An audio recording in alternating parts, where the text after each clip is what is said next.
Hi everyone, this is Vishu Chaudhary and I welcome you all to the Yojana IAS. At Yojana IAS, we are introducing a new course for Chemistry Mains Optional and I'll be teaching you chemistry. My name is Vishu Chaudhary and I have done Masters in Chemistry from the University of Delhi and I have 5 years of teaching experience. Now today I am going to brief you with a short topic from paper 2 unit 5, that is synthetic uses of reagents.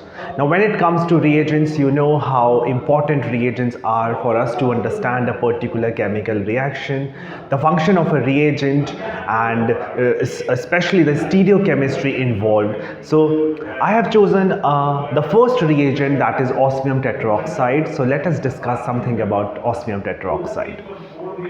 Now osmium tetroxide, you know that osmium tetroxide, the compound being tetrahedral, and if you see the oxidation number of osmium, it is very high, that is +8. So can I say that osmium tetroxide is a Lewis acid and a mild oxidant.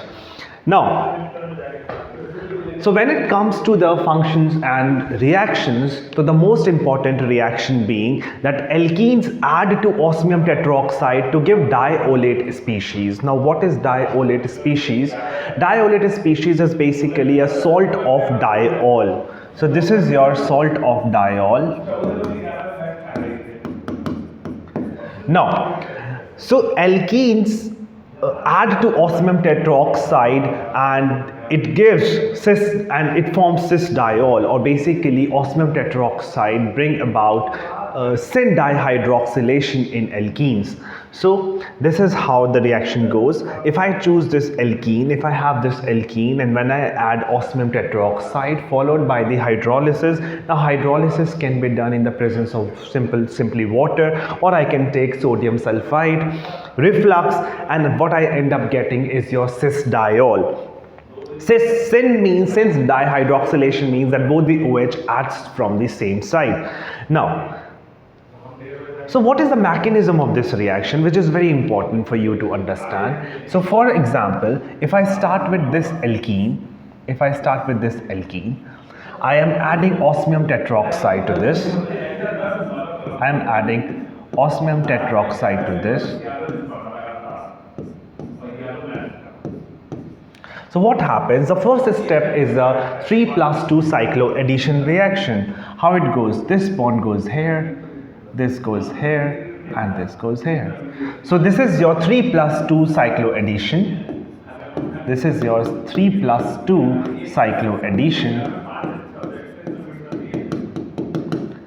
And what I end up getting is something like this.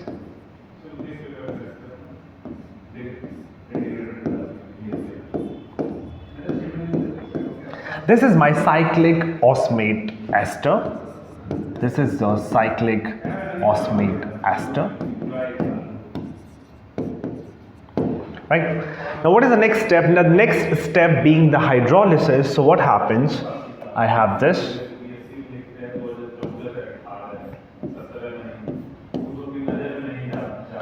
Next step is hydrolysis.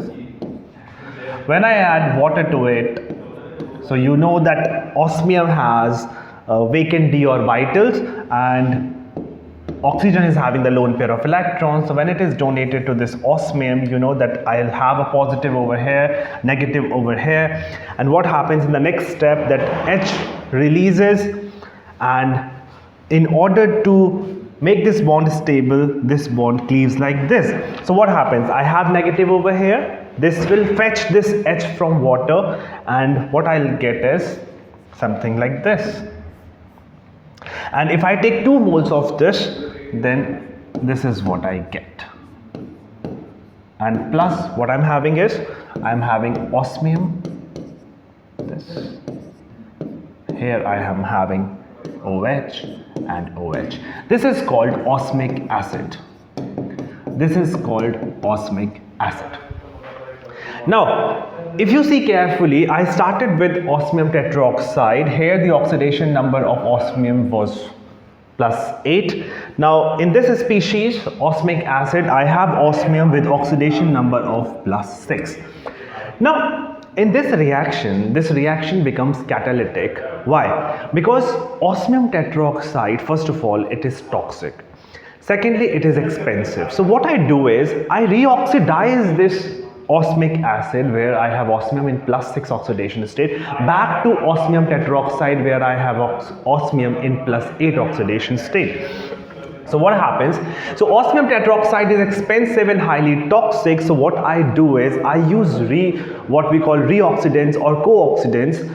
For example, we use H2O2, or I can also use NMO, which is N-methyl morpholine and oxide. I can use this potassium ferricyanide, so ferricyanide. So these reoxidants, they do not react with the alkenes on their own, but what they do is they reoxidize this osmium from +6 to +8. So I can show you the reaction, basically what happens, and we use Lewis bases such as pyridine or tertiary amines in the reactions that increases the rate of this dihydroxylation. So what happens if I show you? This is your NMO, this is your NMO, N-methyl morpholine and oxide. What happens when it reacts with OSO2, which is a byproduct, and this is the byproduct which is responsible for the yellow color in osmium tetroxide. Now, so what happens? This is what I get. Plus osmium tetroxide is regenerated. So basically I have converted, or I have reoxidized this +6 osmium to +8 oxygen, and this can be used again. Now, one more property of osmium tetroxide is that it is a volatile compound. When I say volatile compound or volatile solid, it means that it even sublimes at room temperature. So please note that. Now let us see the examples.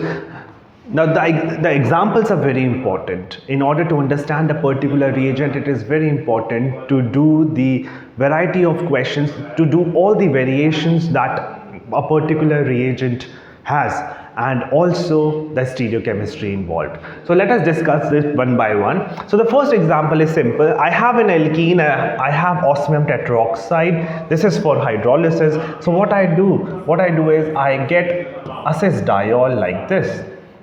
So you can show it like this. So I have got a cis diol like this. Or you can also show it like this, that both the OH have attacked from below or above the plane. Right. Now one important thing to understand here is the chemoselectivity of osmium tetroxide. Now suppose if I have this example. In this example I have alkyne as well as alkene, and I have been given the osmium tetroxide. So please note that osmium tetroxide will not react with this triple bond or alkene part. So this will remain the same. Yes, attack will be here, or this alkene will be converted to a cis diol. How? So what is the product? The product will be something like this. Suppose if I show this methyl from the above side, then OH has come from below. Here also OH has come from below, right? And you may also, now I can also show it in a different manner, that if I draw it like this, if I show it like this, basically I'm rotating this bond to 180 degrees. So what happens?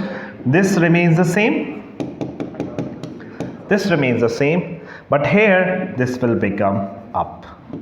It doesn't mean that I have trans dihydroxylation or anti dihydroxylation. It still means that both the OH are from the same side, but I've rotated this bond by 180 degree to show it in a bond line structure like this.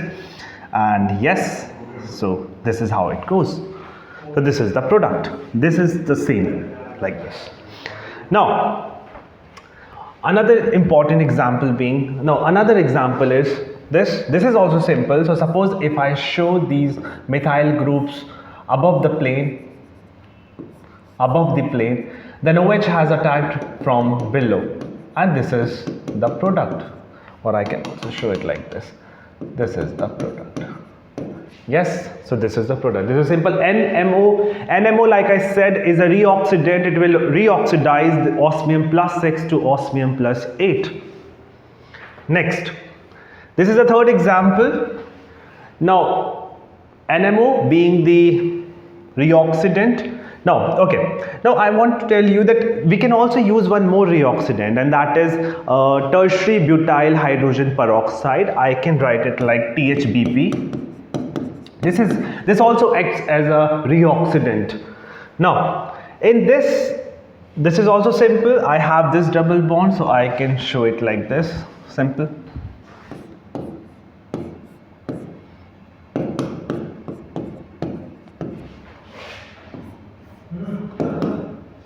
COOET, both the OH are added from the same side. As simple as that. Now let us see the next thing. Now this is important. This is regarding the stereospecificity of osmium tetroxide. So please understand that this is your fumaric acid and this is your malic acid. Or for sake, I can simply take a trans alkene or a cis alkene. Now what happens? See, we know that osmium tetroxide, what it does, it converts the alkenes to cis diols, so syn dihydroxylation is the function. So what happens? Both the OH are adding from the same side. So I can show it like this. Suppose, so I'm showing that both the OH are added from the same side. Now since COH, both the COH are trans to each other, so I can show it like this. This is your COOH. This is your another COOH. So this is, and yes, definitely this is H and this is H. Now, so can I say that I will also have an enantiomer of this? So I will also have an enantiomer of this, and what it results into is your DL mixture. And this resulting species, this product is basically your tartaric acid. So can I call it racemic tartaric acid? Because I have the enantiomers. So this is your racemic tartaric acid. Whereas in the case of cis alkene, or for specifically here I am having malic acid. So in the case of malic acid, what I will have, both the OH still adding from the same side. They are still getting added from the same side, but this time I can show the COH groups like this.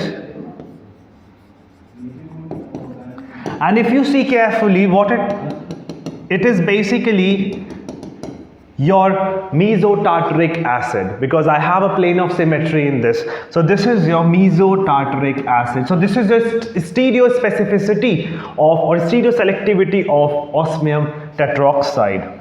Mesotartaric acid, stereoselectivity. Now this one is also simple. You can do it. Both the OH are added from the same side. Since they are from the denoted by above or by wedge, then OH will be added from below or dash. So this is also simple. Now this example is important. So this, I hope you can do it with the knowledge that you have gained as of now.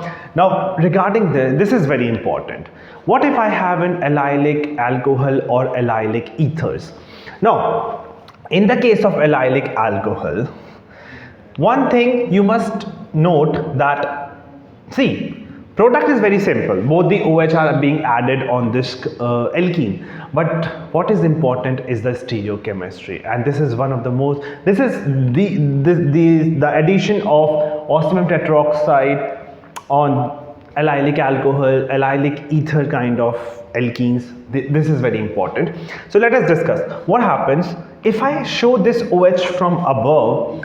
Then you must be thinking that when H being attached to OH is capable of undergoing hydrogen bonding. So if I show it like this, then you must be thinking that when I have this cyclic ester like this, when I form this cyclic ester. So you might be thinking that we have the lone pair of electrons on this oxygen, and this hydrogen is capable of undergoing the hydrogen bonding. And if it is capable of undergoing hydrogen bonding, then you must be thinking that both the OH are being added from above, or I will denote it via the wedge representation, but actually it doesn't happen. It doesn't happen. So the product will not be obtained using this logic. Why? Because you know that these lone pair are not localized. These lone pair are delocalized into the d orbitals of osmium. So what happens? These lone pairs are not available for for this hydrogen to undergo hydrogen bonding. Why? Because these lone pairs, they are unavailable, they are delocalized. So what happens? So hydrogen bonding is not taking place here. So if it is not taking place, so electronic factor is it is rejected. You won't apply this concept here. So the next thing, which is the usual thing, that is steric factor. So steric factor dominates over here. So if I have OH in the reactant molecule above, so both the OH which are added on this alkene will be shown from below. So what is the product? This is the product. Now having said that, please note that if I have timeda, now timeda is your tetramethyl ethylene diamine. Now what happens with timeda? Now timeda is basically like this. This is how I can represent timeda. Now timeda is having N with lone pair of electrons. So can I say, now this time osmium will have the electron density from these N of timeda. So what happens? Timeda will donate, these N will donate the electron density to osmium, and hence the lone pair of electrons on this particular oxygen are now available for this hydrogen to undergo hydrogen bonding. So can I say now the hydrogen bonding can take place in the case of timeda, and what is the product? The product is this. It will attack from the same side to which this OH was, initially it was present. So this is the product. This is the product. So this is the product in the case of timeda, and this is the product when I don't have timeda. Now, so this is the thing, overall thing. So here I do not have the hydrogen bonding, and here I have the hydrogen bonding. Now what if I have OR for say OMe? So what happens? You know that OMe is, first of all, it is incapable of undergoing hydrogen bonding. We do not have hydrogen bonding in the case of OMe. So what happens? So no matter if you have timeda or not, here the steric factor is going to dominate, and according to steric factor, if I denote this above, then the OH added will be shown from below. So what I am having is, in both the cases I have the same product, that is, if I show it above, the these added hydro OH will be from below. In both, this is the product I'll have in the second case as well. Right, so timeda is not going to change our product in this case, but please remember the case of allylic alcohol. Now next, now suppose if you have two alkenes in one reactant molecule, then please, you know that osmium being a Lewis acid, and so always go for electron rich alkene. So between these two, definitely this one is your electron rich. And so here I will, because there are no repulsions from above, so I can easily say that exo attack is favored over here. And what is the product?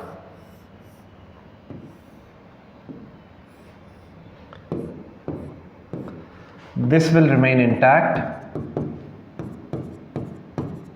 and both the OH are adding from the same side, that is above. So this is the product. So always go for electron rich alkene. Next, this is the case. Now I'll come to this case later. Please note this one. Here also I have two alkenes, then this one is your electron deficient, this one is your electron rich, so dihydroxylation will take place on this alkene, and you can show it like this.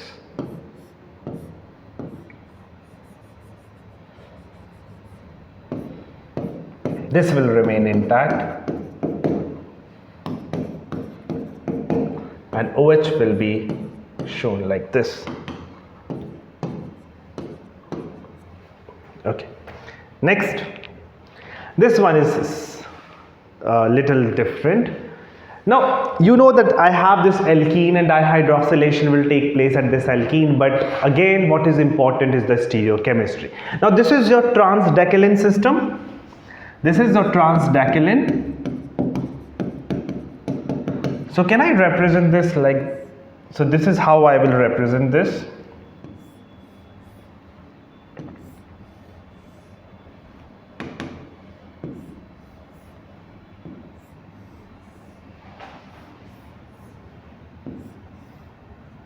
Okay.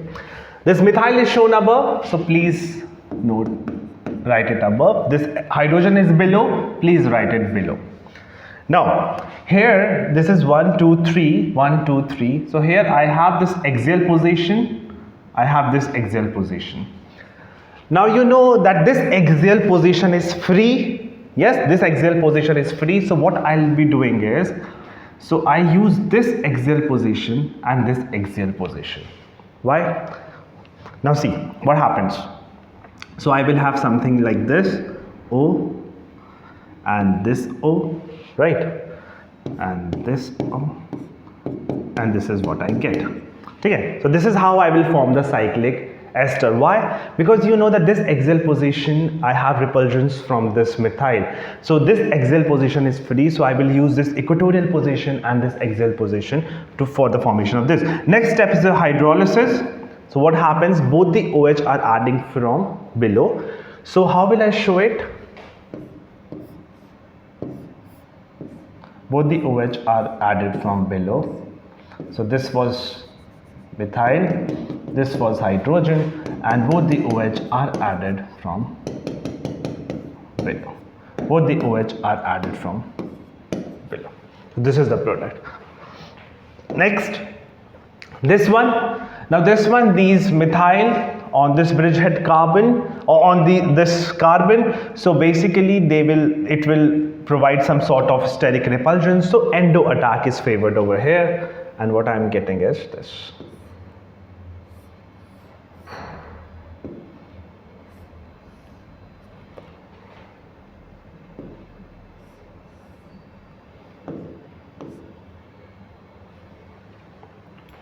So this is what I get.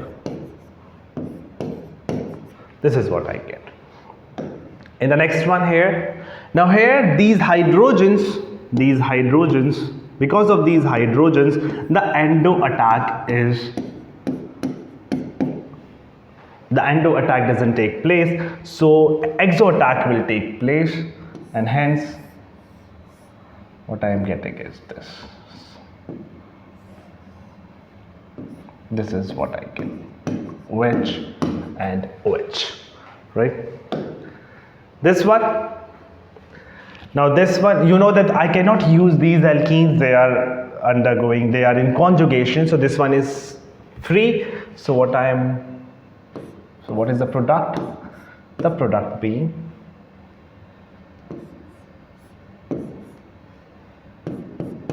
these will remain intact, and the product being this OH, as simple as that. Right? Now regarding this one, again I have this, so then dihydroxylation will take place, so I can show it like this. If I remove this, I can have OH, I can have OH like this. Both will be added from the same side, right? I can also show it like this.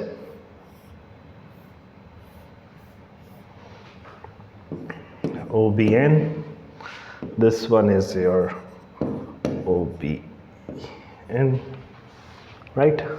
and here I'm having this above, but since again I have rotated it, so this will go like this. This is OH. So this means the same. This doesn't mean that I have trans dihydroxylation. This still means that I have cis dihydroxylation. It's just I have rotated this bond. Next, now another application of osmium tetroxide is sharpless asymmetric dihydroxylation.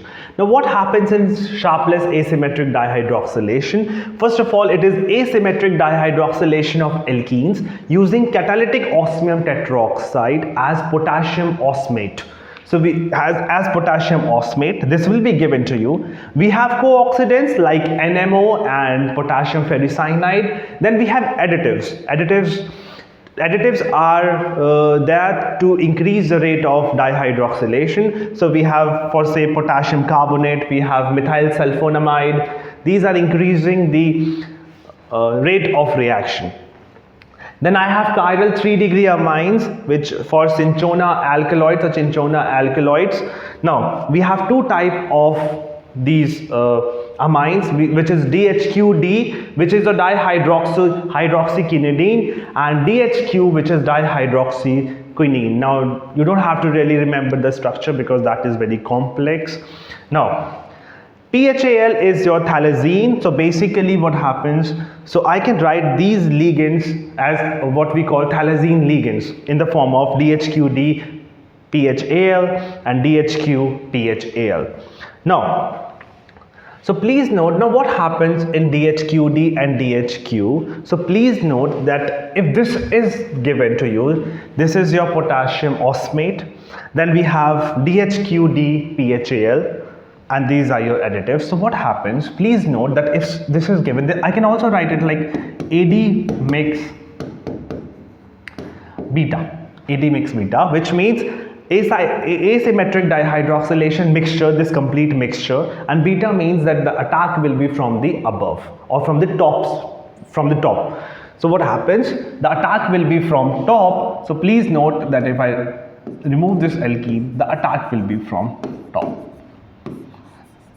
This is the product in the case of AD mixture beta, and if it is DHQ PHAL, then I can also write it AD mix alpha, which means that the attack will be from below or bottom side.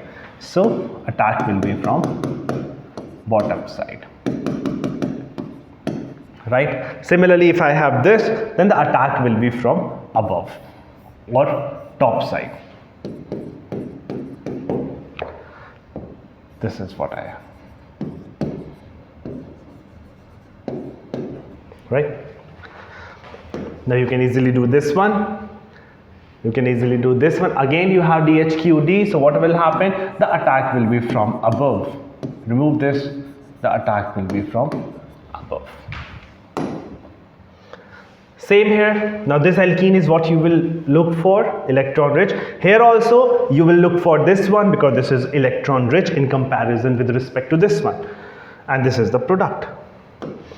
Now suppose if you have this, I can have two products. One will be major, one will be minor with respect to the reagents. Now the reagents are these. So suppose if I have osmium tetroxide and NMO being the co-oxidant and sodium sulfide for hydrolysis, then can you please tell me what is the major product? So the major product will be this one, for obvious reasons, because this is below, so steric in accordance with the steric factor, I will have this as a major product. So can I say A is a major product in this? Now suppose if I have AD mixture and this is the beta, so again so the attack will be from top side. So again I will have A as the major product, and in this case I have B as the major product because the OH will be added from bottom. So this is how I can show it. Next is Limix-Johnson reagent. This is the third application of osmium tetroxide. In this, I have osmium tetroxide plus I have sodium periodate. So basically, this is basically your periodate. So what happens? See, Suppose if I have this kind, this is something similar to ozonolysis. So what happens, now this is a shortcut, you can just break this bond, give O to this, give O to this. So what happens, I have something like this aldehyde plus this ketone, so I have an aldehyde and I have a ketone. But again, the mechanism is important, so let us discuss the mechanism. Suppose if I have this, so in the first step I have this and I have osmium tetroxide. So the first step remains the same. I will end up getting your cyclic osmate ester like this, cyclic osmate ester like this, and after hydrolysis I end up getting this cis-diol.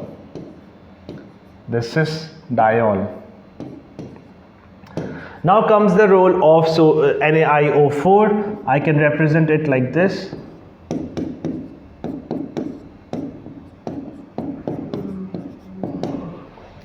So what happens?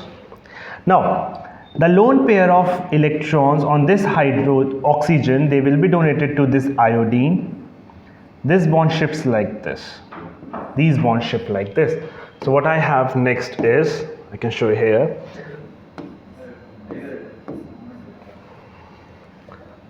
This is your O positive H. This is your O positive H. This one is iodine, and I have O negative, O negative, 1, 2, O negative, O negative, and I have double bond O and one more O negative. In the next step, what happens? This will attack on this hydrogen, and what do you get is something like this.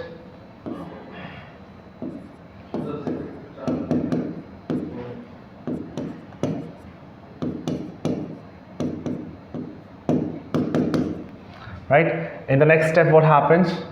This bond goes here, this goes here, and this goes here. Just a second. This bond goes here. So this goes here, and so what you will get is this bond has formed. So this is your basically this is, if this was R1H, so this is your R1H double bond O, plus you have this as the ketone. So this is the product. You have an aldehyde and you have a ketone, right? So let us discuss the examples. So suppose this is the example. So like I said, what you will do is you will form the carbon compound, that is aldehyde. This is the product.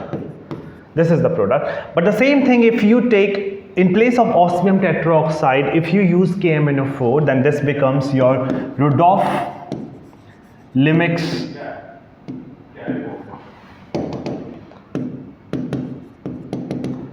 reagent. What happens? It will convert this aldehyde further to the acid. So this is the product in the case of KMnO4 and NiO4. Now what happens in this? Again, break this, give O to this. So basically what you will get, you will have CHO over here. In this step again, you will have CHO over here. You can easily do this one. Next, now suppose if you have an alkyne. Now what happens in the case of alkyne? You have osmium tetroxide and alkyne. So in this case, you end up getting a diketone. In this way. This is what you get, a diketone. You will end up getting a diketone if it is an alkyne. Next, same goes here. This will break and you will end up getting a diketone like this. In this one, again you have this alkene. So what happens? This is what you have. And since you have H2O2, then this anhydride part can also be converted to the acid like this. This remains same. So this will be your required product. Now, So another application is catalyst for oxidation of alpha beta unsaturated compound. So suppose if you have alpha beta unsaturated compound, you have an alkene in the presence of osmium tetroxide and H2O2, I end up getting glyceraldehyde like this. So this is another application that we can use it for oxidation of alpha beta unsaturated compounds as well. So this is it. I hope you have understood osmium tetroxide. Osmium tetroxide is a very important reagent. Now we'll meet in next class and we will discuss another reagent from unit 5, that is synthetic use of reagents. Thank you so very much. Do take care.